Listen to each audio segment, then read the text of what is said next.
मित्रांनो नमस्कार। आपण बघू शकतो की वर्धा यवतमाळ नांदेड या रेल्वेचा अरुणावती नदीवरील जो पूल आहे तर तो आपण मागे 1.5 महिना झाला त्यावेळेस शूटिंग दाखवली होती। आणि आता मित्रांनो आपण पुलाची जे सिच्युएशन आहे ते बघू शकतो। मागे त्याच्या साधारणतः त्या पाचव्या पिलर पर्यंतच काम आता आलं होतं, परंतु आता 2 पिलर जे आहे तर ते शेवटच्या म्हणजे अंतिम टोकाच्या पिलरवरती मित्रांनो आता याचं जे आहे तर ते काम चालू आहे। आणि साईडला बघू शकतो आपण की मोठमोठ्या क्रेनच्या म्हणजे अत्याधुनिक टेक्नॉलॉजीच्या माध्यमातून हा प्रोजेक्ट मित्रांनो बनतो आहे।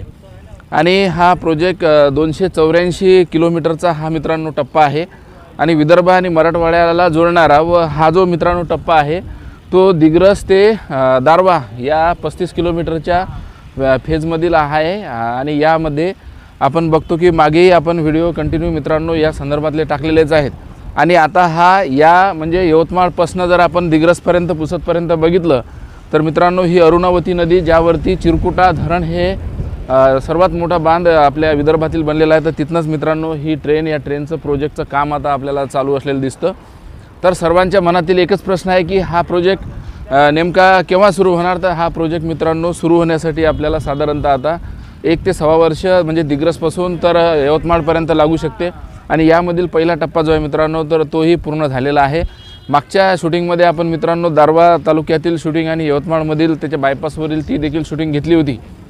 आणि आजच्या या परिस्थितीमध्ये सर्व लेबर जे आहे मित्रांनो तर या ठिकाणी